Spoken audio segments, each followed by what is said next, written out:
My name is Eric Bunch from Ultrasound Red Goo. Developing practical skills with the ultrasound machine requires both education and training. Hands-on training with real-time needle approximation allows practitioners to gain both the clinical experience and the confidence that their patients deserve.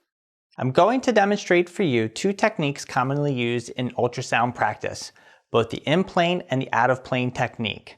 I will be going over a few clinical tricks that I utilize to make better outcomes for both regional and vascular access. The first technique that I will address will be the out-of-plane technique. Now, this technique is used when a wide field of view is needed and direct observation of the needle is not. It allows us to see both an artery and a vein simultaneously while advancing the needle.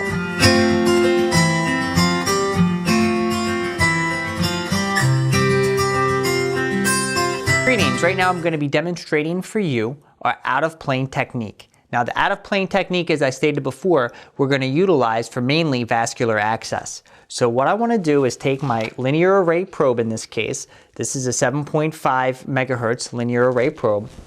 I'm going to make sure that the machine is on and set properly.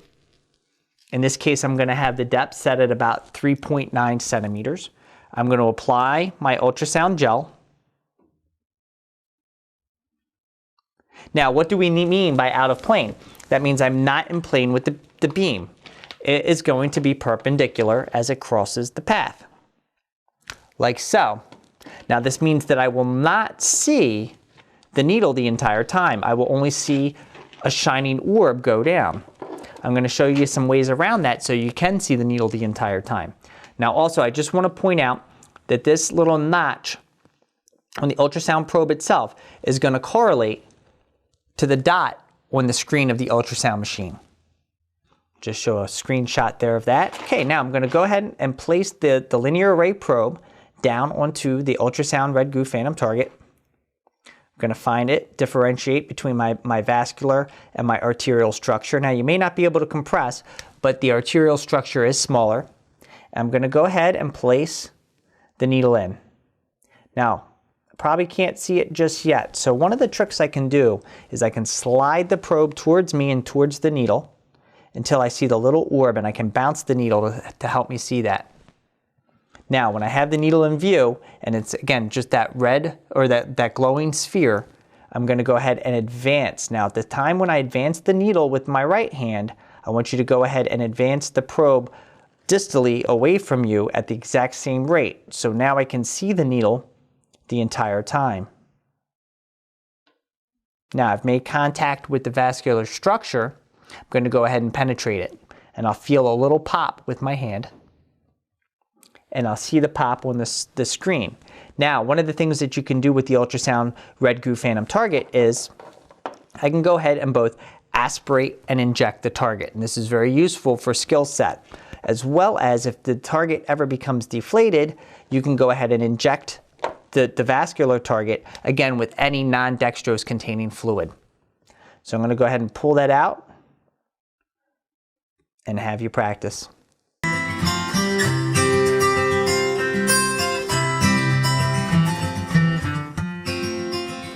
we're going to now practice our in-plane technique. Again, I'm going to mainly use this when I'm doing a nerve block. So what I want to do now, a few things that we can do. First, let's find a structure. We're going to find our vascular structure. Now, there it is right there. Now, if you notice, I see a vessel that looks like an artery and a vessel that looks like a vein. Now, what I'm going to do is I'm going to turn the probe 90 degrees. And as I do that, I notice I can only see one vessel, and it's going the long ways across the screen now. So what I'm going to do at this point now is I'm going to take my needle, and I'm going to say put it about a centimeter closer towards me and in line with that dot.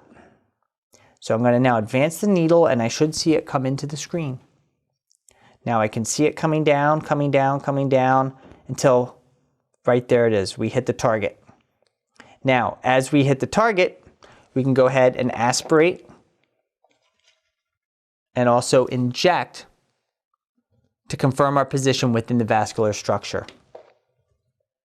Now, that was pretty easy. That was going from out of plane to in plane. Now, let's find our nervous structure inside the ultrasound phantom target. So in the red groove phantom target, we're going to find, again, out of plane first, because that'll make it easier for scanning, our nervous structure, and there it is. I'm going to, again, turn the probe 90 degrees, and again, I'm going to have the dot facing towards me. Now I'm going to insert the needle into the red goo itself, about 1 centimeter closer towards me from the probe, and I'm going to advance it. Now I should be able to see the needle. If I cannot see the needle, I'm going to slide, adjust, rotate, or tilt the probe. So I'll slide, maybe make an adjustment, rotate, and or tilt, because I want that little 1 millimeter beam to be in contact directly with the needle. We call that the anisotropy. We're going to then continue down with our needle until we find contact and feel the contact of the nervous structure. So I'm both seeing the contact on the screen as well as feeling the contact with my fingers on the needle. And there it is.